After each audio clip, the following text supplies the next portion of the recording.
Assalamualaikum warahmatullahi wabarakatuh. Selamat pagi anak-anakku kelas 2 MI Tarbiyatus Syarifah. Bagaimana kabar anak-anak hari ini? Semoga sehat selalu dan dalam lindungan Allah Subhanahu wa Ta'ala. Kali ini bertemu lagi dengan Pak Badrus di pelajaran PJOK, yaitu melanjutkan tema 8 subtema 3 dan 4. Nah, sebelum pembelajaran pada pagi hari ini dimulai, marilah kita berdoa bersama-sama dengan membaca basmalah. Mari membaca basmalah bersama-sama. Bismillahirrahmanirrahim. Alhamdulillahirrabbilalamin. Nah, baik anak-anak, sekarang disiapkan LKS-nya tema 8, dibuka subtema 3 dan 4. Nah, pada pagi hari ini kita akan membahas apa? Yaitu tentang kegiatan di desa. Nah, kegiatan di desa itu seperti apa sih? Nah, kegiatan di desa itu sangat banyak anak-anak. Bisa dilakukan saat kita waktu senggang, waktu liburan, bisa main ke desa. Nah, untuk libur hari raya ini pemerintah tidak boleh atau melarang kita untuk mudik terlebih dahulu, Jadi anak-anak tetap di rumah dan menjaga kesehatan, Nah, materi pada pagi hari ini yaitu yang pertama adalah gerak berjalan dan berlari. Lalu yang ketiga yaitu melempar dan menangkap bola. Dan selanjutnya yaitu kegiatan membersihkan lingkungan. Nah, sebelum masuk ke materi, Bapak akan menjelaskan tentang pengertian desa. Desa yaitu merupakan tempat sebagian besar penduduk yang bermata pencaharian di bidang pertanian dan menghasilkan bahan makanan. Di desa terdapat pemandangan persawahan dan perbukitan. Jadi kalau anak-anak liburan pulang ke kampung halaman atau ke desa nenek, biasanya kan anak-anak itu saat di jalan melihat pemandangan yaitu persawahan dan perbukitan.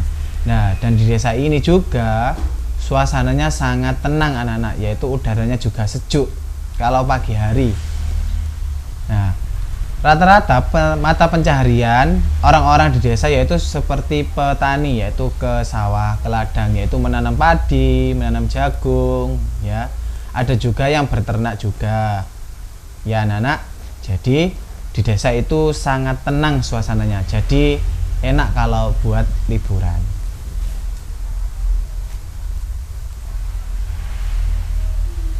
Lanjut ke materi yang pertama yaitu gerak berjalan dan berlari. Nah, di sini kan kita sudah pernah membahas di tema-tema selanjutnya itu gerak berjalan dan berlari.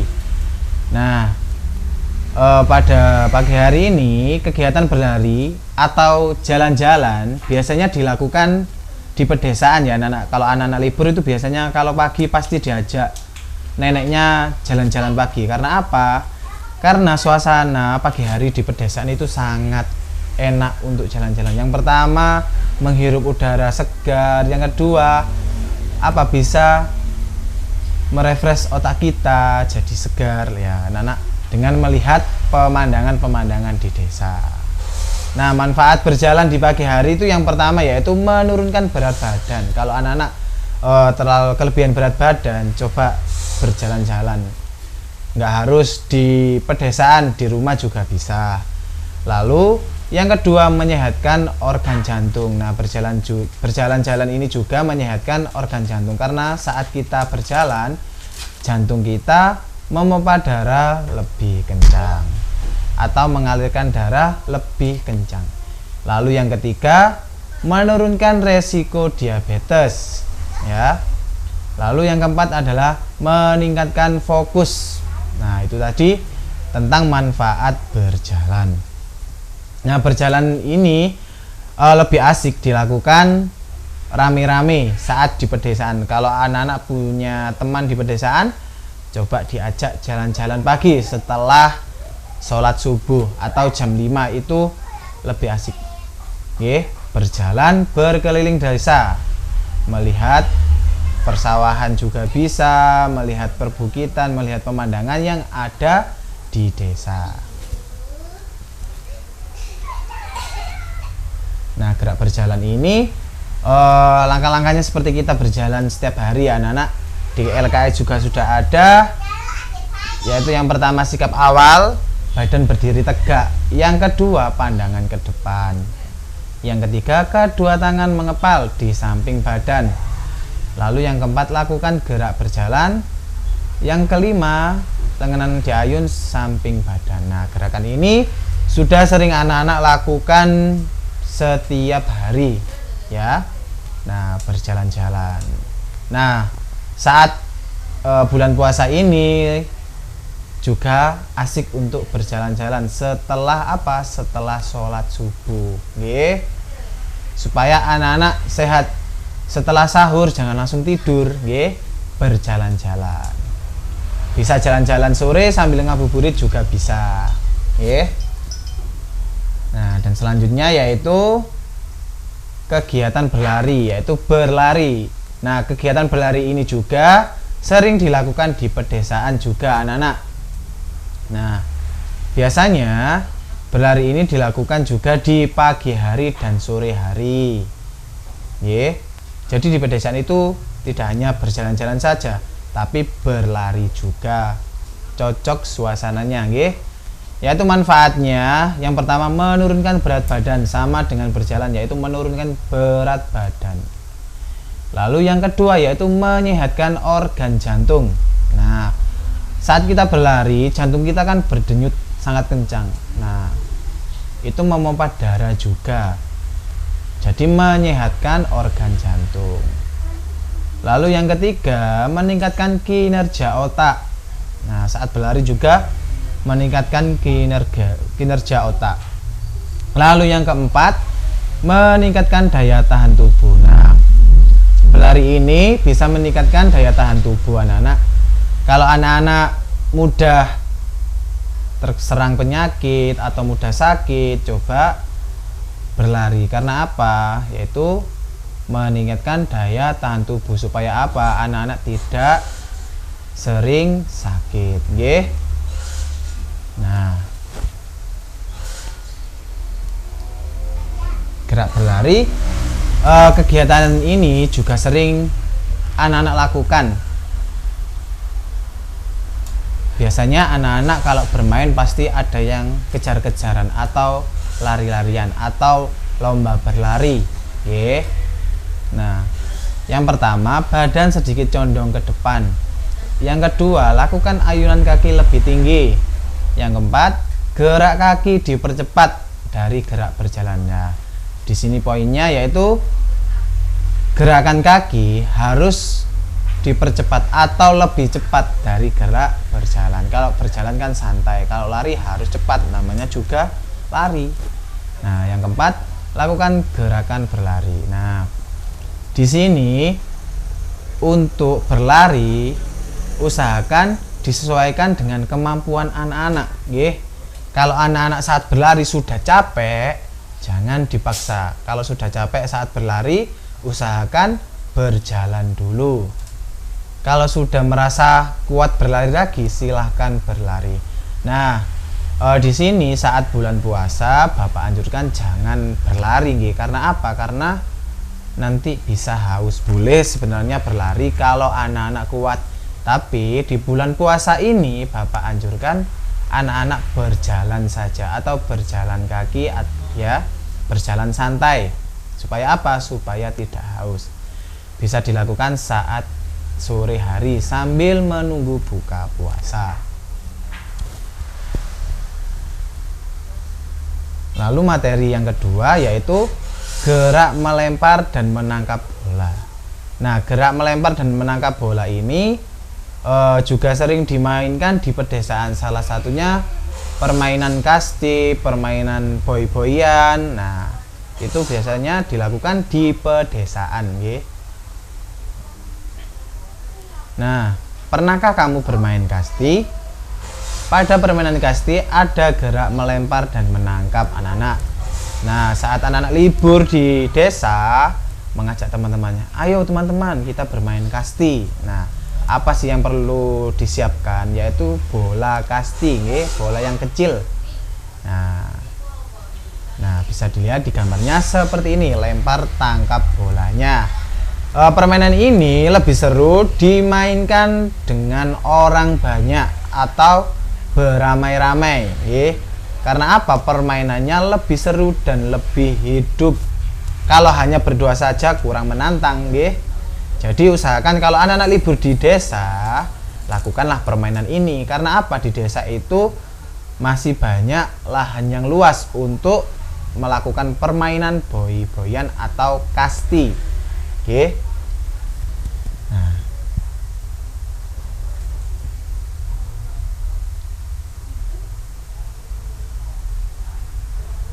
Nah, di sini di LKS juga sudah ada anak cara-cara gerak melempar. Yang pertama, gerak melempar.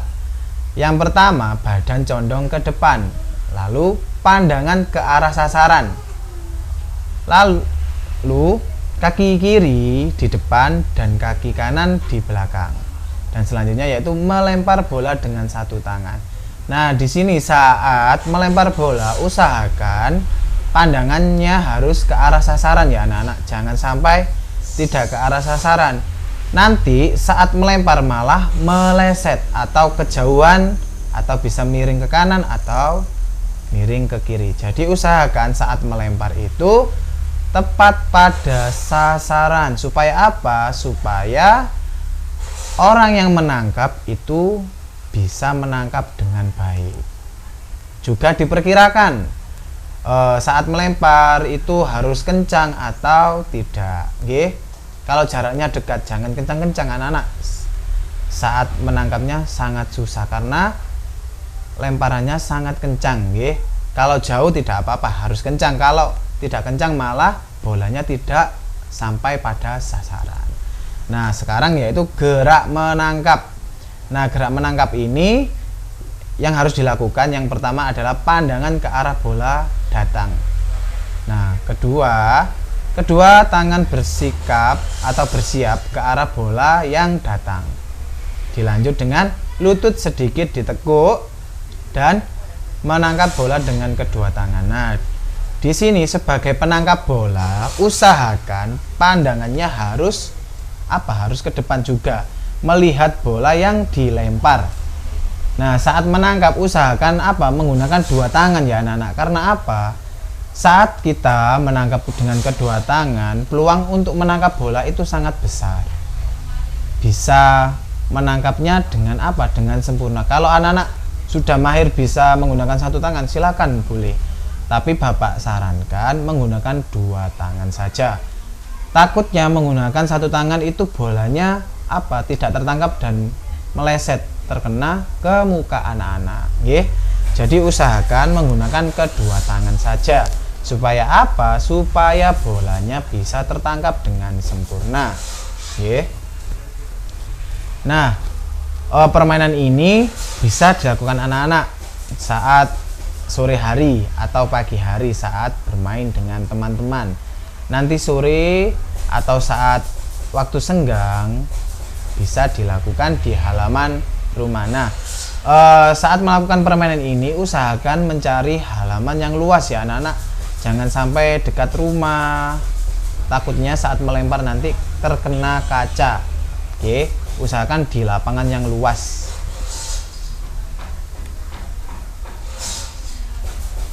Lalu materi yang ketiga yaitu kegiatan membersihkan lingkungan. Kegiatan membersihkan lingkungan ini sering dilakukan di mana? Sering dilakukan di pedesaan anak-anak.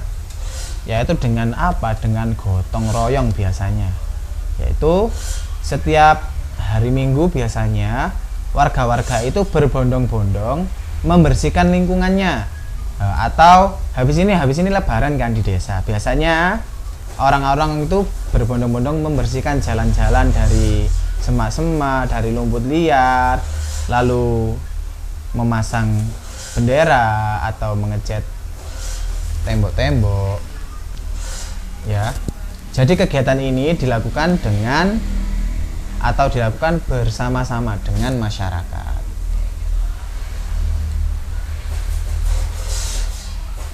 Nah, di sini ada gambarnya ya, anak-anak. Yang pertama, kebersihan lingkungan itu kewajiban kita semua. Nah, kebersihan lingkungan itu kewajiban kita semua, bukan perorangan, tapi semua manusia, semua yang ada di lingkungan itu. Nggih. Lalu yang kedua, bukan untuk kepentingan sendiri, maka kita harus bersama-sama membersihkan lingkungan. Nah, membersihkan lingkungan itu bukan untuk kepentingan pribadi sebenarnya, anak, untuk kepentingan bersama. Karena kalau lingkungan kita bersih, jadi semua yang ada di situ nyaman, ya. Jadi bukan perorangan, jadi tanggung jawab kita semua. Nah, salah satunya dengan kerja bakti. Nah, kalau anak-anak di sekolah kan biasanya, ayo kerja bakti membersihkan lingkungan. Nah, seperti itu juga termasuk, atau gotong royong, termasuk gotong royong juga. Oke. Semua saling membantu dan bekerja sama sehingga pekerjaan terasa ringan dan cepat selesai. Kalau anak-anak baru masuk, biasanya habis liburan, masuk biasanya kan hari pertama biasanya adalah apa? Membersihkan kelas, atau kerja bakti. Biasanya ada yang menyapu, ada yang mengepel, ada yang membersihkan halaman. Nah, kegiatan ini dilakukan secara bersama-sama, anak-anak. Jadi supaya apa? Yang pertama, supaya ringan, ringan saat membersihkan dan cepat selesai. Kalau yang membersihkan hanya satu orang, kapan selesainya, kapan kelarnya? Nah, kegiatan ini biasanya dilakukan di pedesaan juga, anak-anak. Kalau anak-anak waktu liburan di desa, waktu ada gotong royong, anak-anak ikut, pasti kegiatannya seru, diajak teman-temannya, entah itu mengambil rumput atau membersihkan selokan, membersihkan daun-daun, menyapu. Itu sudah sangat membantu warga-warga di sana, Jadi jangan malas membersihkan membersihkan sampah di lingkungan kita, karena itu tanggung jawab kita bersama-sama.